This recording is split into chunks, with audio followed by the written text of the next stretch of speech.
అసలు రిలీజ్ అవుతుందో అవ్వదో అన్న ఎగ్జైట్మెంట్ చాలా ఉండింది. ఇవాళ కూడా థియేటర్కి వచ్చి సినిమా పేరు పడే వరకు కూడా నాకు డౌటే ఉంది సినిమా రిలీజ్ అవుతుందా అవ్వదా అని. ఎందుకంటే అంత హైప్ వచ్చేసింది సినిమాకి. మీడియాలో కానీ ఎక్కడ చూసినా కానీ సినిమా రిలీజ్ అవ్వదని ఎవరో సమ్ కామెడీ చేస్తూ ఉన్నారు. So I just wanted to know, I just wanted to feel అంతకంటే ముందు సినిమా చూస్తున్నామన్న హ్యాపీనెస్ ఉండింది. అండ్ సినిమా స్టార్ట్ అయిన తర్వాత ఎండ్ అయ్యే వరకు ఎక్కడ కూడా వెతుక్కున్నా కూడా కాంట్రవర్సీ కనిపించలేదు. ఇందులో ఎలాంటి నెగిటివ్ ఫీలింగ్స్ కానీ ఏమి, అంటే ఆయన ఒక నెగిటివ్ ఉద్దేశంతో సినిమా తీయలేదు ఫస్ట్ ఆఫ్ ఆల్. సో దీని ఎవరైనా నెగిటివ్గా చూస్తున్నారంటే వాళ్ళ మైండ్లో నెగిటివిటీ ఉందని నాకు అర్థమవుతుంది. తీసిన వాళ్ళలో మాత్రం ఎలాంటి నెగిటివిటీ లేదు. అప్పుడు జరిగిన సంఘటనల్ని వాస్తవంగా కళ్ళగట్టినట్టు చూపించడానికి ట్రై చేశారు ఆర్జీవి గారు. అండ్ అప్పుడున్న ఆ పరిస్థితులే విలన్స్ ఈ సినిమాలో, ఒక పర్సన్ని విలన్గా చూపించలేదు. అప్పుడున్న సిచ్యువేషన్స్, పరిస్థితులు, ఆ సర్కమ్స్టాన్సెస్ విలన్స్గా చేసి చూపించడం అనేది అసలు ఆ ఇంటెలిజెన్స్కి హ్యాట్స్ ఆఫ్.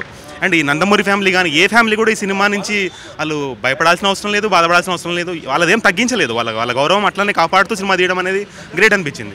అండ్ ఆ లెజెండరీ పర్సన్ ఏవైతే ఎన్టీఆర్ గారు ఉన్నారో ఆయన రెస్పెక్ట్ 1% కూడా దింపకుండా ఆ స్థాయి మెయింటైన్ చేస్తూ ఆ పెయిన్ని మనకు పరిచయం చేస్తూ మనం అర్థం చేసుకునేలా చేయడం, ఆడియన్స్ని కనెక్ట్ చేయడం అనేది రియల్లీ హ్యాట్స్ ఆఫ్. ఆర్జీవి నుంచి ఇలాంటి మూవీసే కావాలి మా అందరికీ. సో కొంచెం డల్ అయిందన్నారు ఫస్ట్ హాఫ్లో, కొంచెం స్టార్టింగ్ డల్ అంటే బీభత్సమైన ఎక్స్పెక్టేషన్స్తో వస్తే అలా అనిపించవచ్చు. అంటే ఏం ఎక్స్పెక్టేషన్స్ లేవు అసలు ఈ సినిమా ఎలా ఉంటుందో.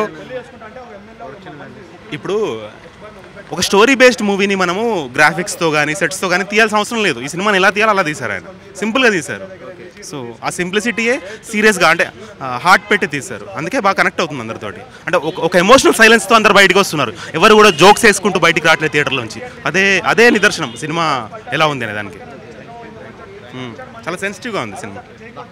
Hi guys, this is Niharika Konidala. Do subscribe to i5 Network. Hi, this is Pavni Gangireddy. Please subscribe to i5 Network. Hello అండి, నేను మీ కృష్ణుడిని. Please subscribe i5 network.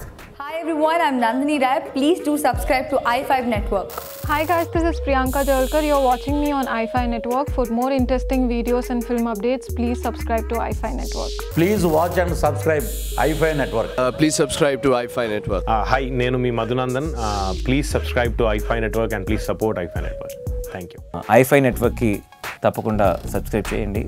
హై5 videos చూడండి. కింద ఉంది కదా, subscribe and like, go head and by.